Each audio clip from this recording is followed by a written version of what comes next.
হুজুর মাজারও সেজদা দেয়, কিছু কইতেন না নাকি? আপনারা আফসুস, আহারে সাতপুরও যাইতাম পারলাম না, দিতামও পারলাম না। সাতপুর গিয়ে শুনলাম মাজারও সেজদা দেয়। আইলাম কুমিল্লার দক্ষিণ দিয়ে জিগেলাম, ও সাতপুর হুন্নাইছে মাজারও সেজদা দেয়, তোমরা কি অবস্থা? কই হুজুর আমরা এগুলো ফিরের ফাও সেজদা দেয়। নাউজুবিল্লাহ, আরো আছে তো। আমি আরেকটু উত্তর গুলাইয়া জিগেলাম, তোমরা কি অবস্থা? কয় ফিরের ফাও সুমা। ব্রাহ্মণবাড়ি এক জায়গায় নাম কইলে সিগনা লাইবেন, কইতাম না। ইয়া জিগেলাম তোমরা কি অবস্থা? কয় ফিরের বুইড়া আঙ্গুল শো। গেছলাম সিটাগাং। কি গান? সিটাগাং গিয়া জিগেলাম তোমরা কি নমুনা? কয় হুজুর ফিরের গোসল করা, হেই গোসলের পানি বুতল বইরা মুরিদরা বাইত নিয়া খায়। খাডাস কারে কয়? একটা মানুষের গোসল করাইলে কত জায়গা বাইয়া পানি যায়। সবদি জায়গার নাম কি মাইকে হন কোন যাব? সবদি জায়গা আমরার লগে আসেনি, ওই হেবাটা চাই আসেনি। অহন চাইতেন কইছি আপনারে। হ কার বেড়ারে এরা? একটা মানুষের গোসল করাইলে কত জায়গা বাইয়া পানি পড়ে, হেই পানি বুতল বইরাই না খাওন। আল্লাহ দেখকে আমরা ওহনো বাঁচাই রাখছে, না হইলে আমরা ঠেটা ফুইরা মরণের কথা। ঠিক তা আমরা জাতির আদি পিতা কি নাম? আদম আলাই, সুবহানাল্লাহ কয় না, কি নাম? আদম আলাইহিস সালাম। মুসলমান মন দিয়ে শুনো, এক নম্বরে আদম, ওনার ব্যাপারে উপাধি হইল আদামুস সাফি, নাম হইল আবুল বাশার। ওনার আর একটা উপাধি মুসলমান। নূহ আলাইহিস সালাম ওনারে কয় আদমের সানি, ইব্রাহিম খলিলুল্লাহ, ইসমাইল জাবিউল্লাহ, মূসা কালিমুল্লাহ, ঈসা রূহুল্লাহ। সুলাইমান নবীরে দিল রাজত্ব, দাউদ নবীরে দিল সুন্দর কণ্ঠ, ইউসুফ নবীরে দিল সুন্দর চেহারা। সুবহানাল্লাহ কয় না? এক এক নবীর আল্লাহ এক একটা দিলেন। আমাদের জানতে মন চায় আমাদের নবীরে কি দিলেন? জানতে মন চায় নাকি চায় না? মুসলমান মন দিয়ে শুনো, এক এক নবীর আল্লাহ এক একটা উপাধি দিলেন। জানতে মন চায় আমার নবীরে কি দিলেন? সাহাবিন, তাবিন, তাবে তাবিন, উম্মাহাতুল মুমিনিন, আইম্মে মুজতাহিদিন, আইম্মে শরীয়ত, আইম্মে তরিকত, সালফে সালিহিন, উলামায়ে মুতাকাদ্দিমিন, মুতাআখিরিন, ইমাম সাহেবান, মুফাসসিরিনে কেরাম, মুফতিয়ানে আযম, সমস্ত উলামায়ে কেরাম একমত হয়ে গেল, ইজমা হয়ে গেল। ওই আদম থেকে ঈসা 1,24,000 বলো আর 2,24,000 বলো, সকল নবী এবং রাসূল মিলে যা আমার নবীজি একাইতা।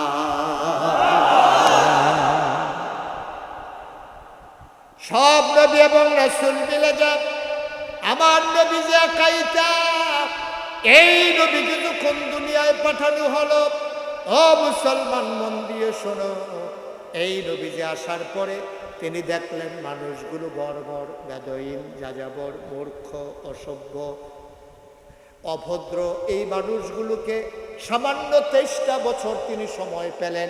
40 বছর বয়সে তার নবুয়ত প্রকাশ পেল।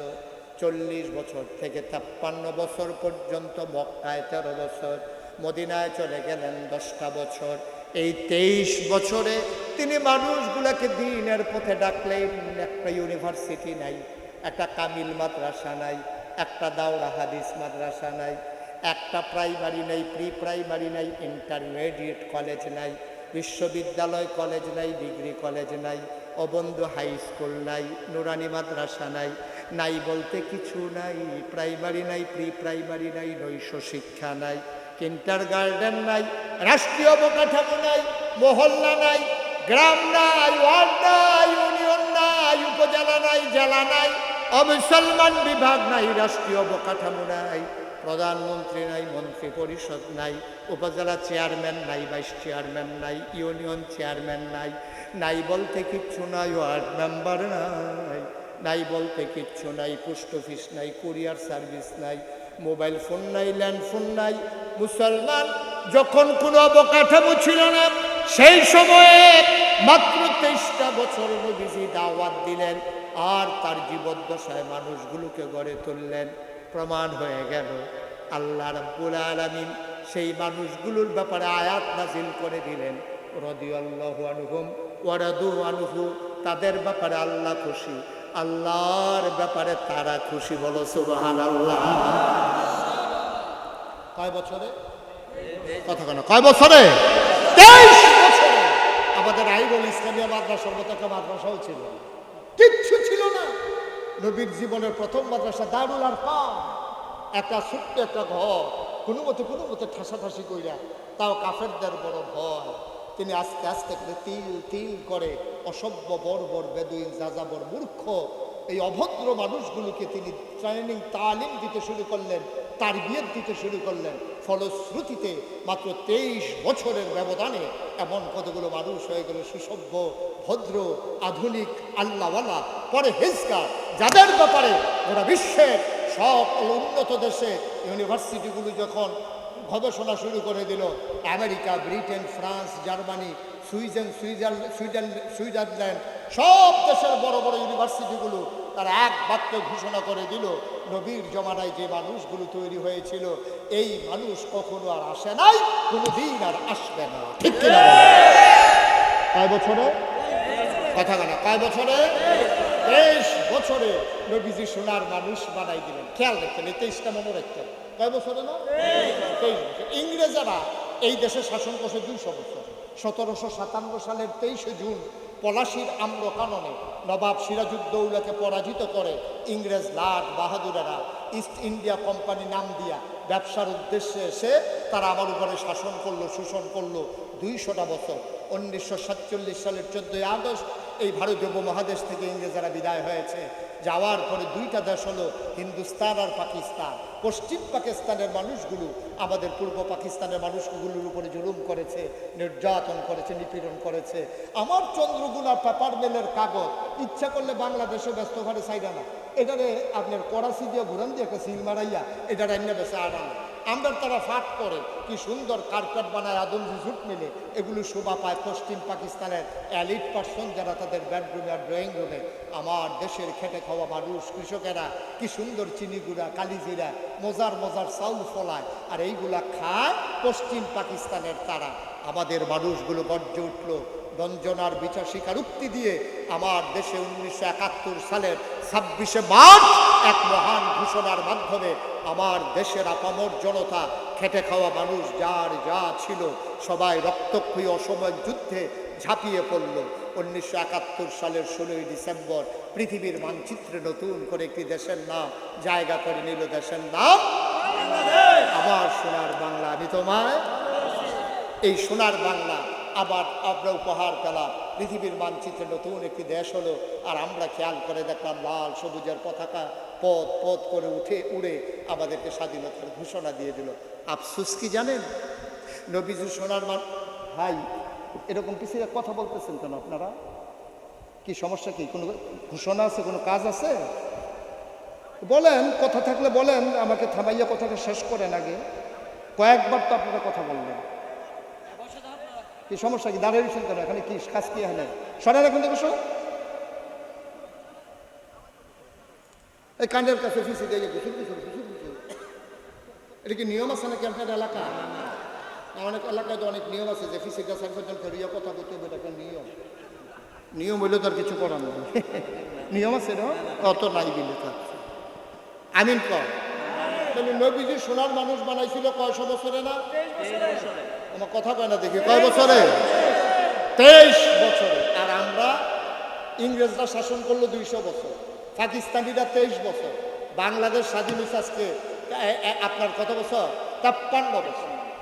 এই যে মানুষগুলো গেল, এই যে সময়গুলো গেল, এখন তো আর ইংরেজও নাই, এখন আর পাকিস্তানিও নাই। এখন আমরা বাংলাদেশে কি দেখি? এখনো বাংলাদেশে আমরা কাগজে পত্রে দেখি সোনার বাংলা।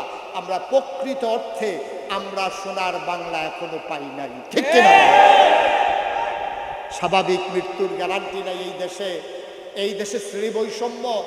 এই দেশে, আমার দেশে এখন মেম্বারও আমরা, চেয়ারম্যানও আমরা, ভোটারও আমরা, মেম্বারও আমরা, ফির সাহেবও আমরা, মুরিদও আমরা, মোহতামি হুজুরও আমরা, ছাত্রও আমরা, ইমাম সাহেবও আমরা, মুসল্লিও আমরা, শিল্পপতিও আমরা, শ্রমিকও আমরা। কিন্তু এখন দেখা গেল এখন পাকিস্তানিও নাই, এখন আর ব্রিটিশও নাই, এখন আমরা মিল করে চলতে পারি না। এখনো বাংলাদেশে পত্রিকা খুললে দেখা যায় রডের বদলি ব্রিজের ভিতরে বাঁশ। কে দিল এটা? ওই পাকিস্তানি তো নাই, ব্রিটিশও নাই, এখন দেয় কারা? আমরা নর্মাল ডেলিভারির জায়গায় আমরা তারা 1 মিনিট দেরি করতে দেন সময় নাই। নর্মাল ডেলিভারির জায়গায় আমার দেশের ডাক্তার 1 সেকেন্ড দেরি করে না।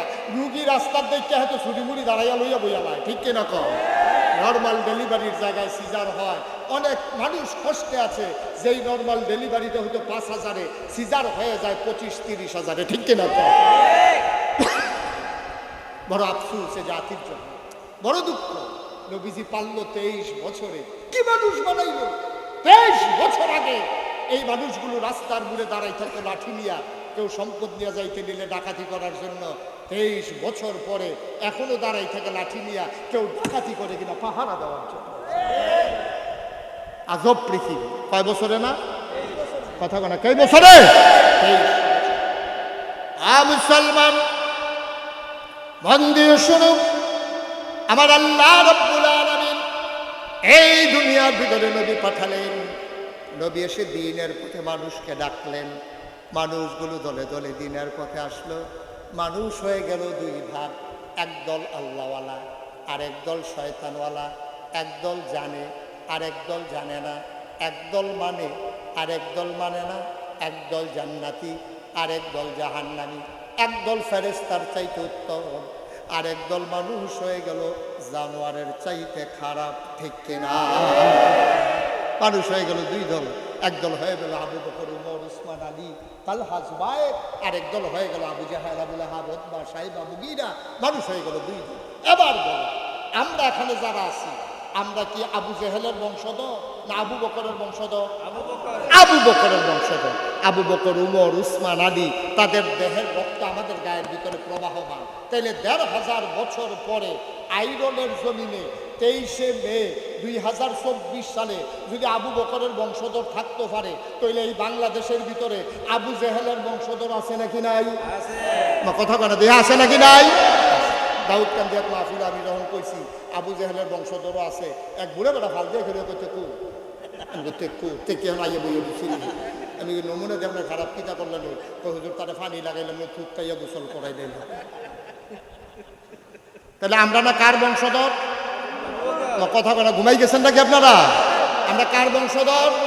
তাহলে আবু বকরের বংশধর যদি এখানে থাকে, হ্যাঁ উনি সুন্দর, উনি বলছে আবু বকর সিদ্দিক রাদিয়াল্লাহু তাআলা আনহু, নবীর নামের, নবীর সাহাবাদের নামের সাথে এই দোয়াটা পড়তে হবে, রাদিয়াল্লাহু তাআলা আনহু।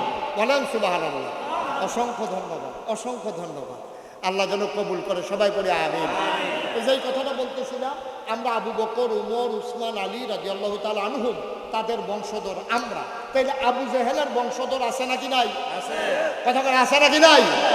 আপনি যদি কোন হুজুর আইডল আসেনি, এটা আমি কোথাও করতাম। আপনি যদি কোন হুজুর ব্রাহ্মণবাড়িয়া পাওয়া যায়নি, এইটা আমি জানি না। তবে বাংলাদেশও মাঝে মাঝে দেখুন হুচুরিয়া বাড়িয়ে উঠে, এটা দিয়ে আবার হুচুরিয়া ডুব দিয়ে কই জানি জায়গা, এটি মাঝে মাঝে, এটি বিশেষ করে দেখবেন রাইতের 2:30-3টার দিকে বার হয়। এদিকে বাংলাদেশে আবার বুদ্ধিজীবী কয়, কি জীবী?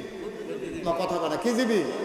আমি আবার খেয়াল করার লাগে, ওয়াশ করন লাগে, তো এই জন্য অনেক কথা আমার খেয়াল করন লাগে। আমি খেয়াল করে দেখছি বাংলাদেশে যেটি বুদ্ধিজীবী কয়, অধিকাংশ মানুষগুলোই ইসলামের বিরুদ্ধে তাদের মুখ চলে, কলম চলে, কথা চলে, ঠিক কিনা বলে? তাদের কাজগুলো চলে। এই যে ভাই, এই যে কি উঠছেন কেন? উনি আছে, এরকম অনেক লোক আছে, আমি কয়েক মাহফিলে দেখছি। এই না না না জাগালাইরা বয়, এটা এরকম সিস্টেম। উনি বাইকে এমনি 2-3 গরো ঘুমায়, ফুডারাইতে 1 গরো ঘুমায় না, মাহফিলও এক জায়গায় বইয়ে হতো না। এটা আছে অনেকের সমস্যা, এক জায়গায় গরম হয়ে গেলে জাগালাই রাখবে। ঠিক আছে, বাড়িয়েন না, লাইরেন, কিন্তু বাড়িয়েন না। আমিন কয় না রে, জোরে কয় না আমি। এবার যেই কথাটা প্রথম বুঝলাম, ও তাইলে আবু বকর, উসমান, আলী, উমর রাদিয়াল্লাহু তাআলা আনহু, আমরা যেহেতু তাদের বংশধর, তাহলে আবু জেহেলের বংশধরও কথা বলে আছে নাকি নাই? এটি চিনতে হবে ওরা কারা। আমি খেয়াল করে দেখছি যে রাইতে 2টা 2:30 টকশো নামে একজন লোক দেখবেন একেবারে টেলিভিশন গরম করে ফেলায়, কথা বলতে গেলেই ইসলামের বিরুদ্ধে কথা বলে, কথা বলতে গেলেই মসজিদ মাদ্রাসার বিরুদ্ধে কথা বলে। খেয়াল করে দেখেছি ওদের অধিকাংশ মানুষের মাথার ভিতরে চুল নাই, টাক মাথা। আমি অনেক গবেষণা করলাম, বুদ্ধির লোকের চুলের তো শত্রুতা গিরে, যে বুদ্ধি থাকলে চুল থাউন যেত না, কারণটা কি? আমি অনেক বইও পড়ছি ফাইদা, পরে নিজে নিজে গবেষণা করে বার করছে। আমার মনে হয় বুদ্ধি গুতাইয়া তার চুল বাড়াই আলগা করে নিচ্ছে, ঠিক কিনা? কয়েকদিন আগে একটা ধরা খাইছে ঢাকা ইউনিভার্সিটিতে। ঢাকা ইউনিভার্সিটি একটা প্রফেসর, আপনি চারটিখানি কথা মনে করেন না। ঢাকা ইউনিভার্সিটিতে চান্স পাও, আমি জানি না আইডল গ্রাম থেকে কয়টা ছেলে ঢাকা ইউনিভার্সিটিতে পড়ে। সো টাফ, এটা মারাত্মক বিষয়। ঢাকা ইউনিভার্সিটি প্রাচ্যের অক্সফোর্ড, ঢাকা ইউনিভার্সিটিতে চান্স পাওয়া এটা বিশাল বিষয়। ঢাকা ইউনিভার্সিটি টিচার প্রফেসর, এটা চারটিখানি কথা মনে করেন না। এটা এমন না যে আপনি অটো চালিন না বেড়ায়, রিক্সা চালাইন না বেড়ায়, এরকম না। এটা ব্যাটারি দিয়াতে রিক্সা চালায় না, সাংঘাতিক বুদ্ধিমান মানুষ। ঠান্ডা মাথায় পরিকল্পিতভাবে একটা কথা বলেছে মানুষটা। কি বলেছে শুনলে আপনি আশ্চর্যান্বিত হয়ে যাবেন। লোকটা কয়, যারা পর্দা করে, খুব খেয়াল করে, যারা পর্দা করে, বুরকা পরে, মেকআপ লাগায়, হিজাব পরে, এইসব মেয়েরা ঢাকা ইউনিভার্সিটিতে পড়ার দরকার নেই। পর্দাশীল মেয়েরা ঢাকা ইউনিভার্সিটিতে পড়ার দরকার নেই। এখন আমার মেয়ে যদি ঢাকা ইউনিভার্সিটিতে চান্স পায়, তাহলে বুরকা পড়ার কারণে আমার মেয়ে ঢাকা ইউনিভার্সিটিতে পড়তে পারবে না, এটাকে আপনারা মানেন? আপনার বোন ঢাকা ইউনিভার্সিটিতে পর্দা করার কারণে পড়তে পারবে না, এটাকে আপনি মানেন?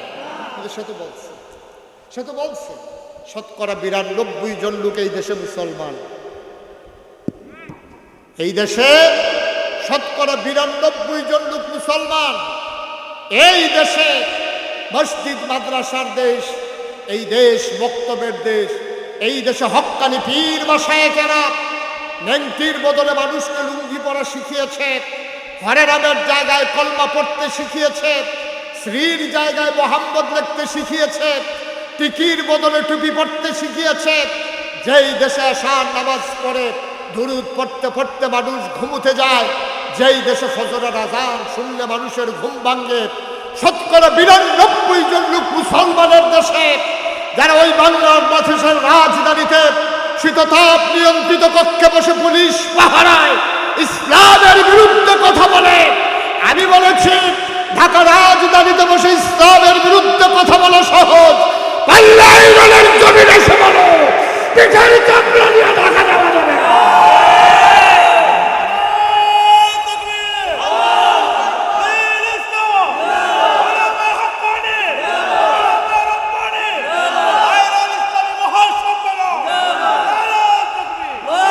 সবাই পড়ে না আমিন।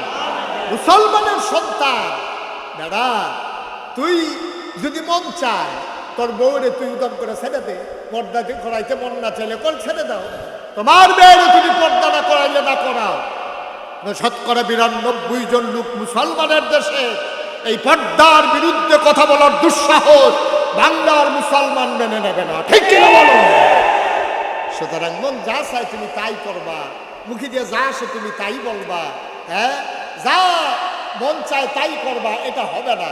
দাদা দুধ দিয়া ভাত খায়, লাস্টের দুধলা কষালন দিয়ে হাতে শুরু হয়ে করছে দুধ দিয়ে, ঠিক কিনা কও? দুধ দিয়া খায়, মাসে গুস্ত টুস্ত বাসি টাসি ভর্তা টর্তা ডাইল ডুল খাইয়া লাস্টে দিয়া দুধলো দুধ দিয়া, এটা এত ভাত কি আর দুধ দিয়া খাইনি, হাতে শুরু হয়ে করছে দুধ দিয়া। সুতরাং আমরা বলতে চাই কারোর সাথে আমাদের কোনো দ্বন্দ্ব নাই, কারোর সাথে আমাদের কোনো ঝগড়া নাই, আমরা কাউকে উস্কে দেই না বাড়াবাড়ি পিটাপিটি করার জন্য। কিন্তু তুমি আমার টুপি দিয়ে টান মারবা, আমি বলেছি থাক বুঝে নাই। তুমি আমার পাঞ্জাবি ধরে টান মারবা, আমি বলেছি ঠিক আছে বুঝে নাই। তুমি কোরআনের বিরুদ্ধে কথা বলবা, আমরা বলেছি থেকে শুধরে দিতে হবে। যখন তুমি ইসলামের ফরজ বিধান নিয়ে কথা বলো তখন কলিজায় লাগে, বরদাস্ত হয় না, ঠিক কিনা বলো?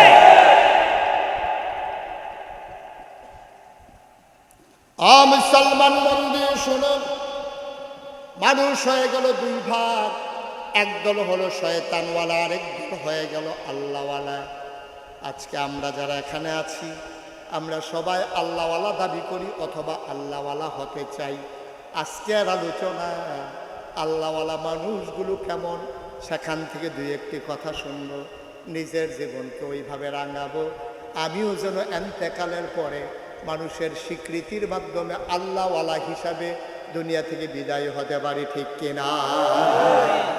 আবার এন্তেকালের পরে যে শুনবে সেই যেন বলে, হারে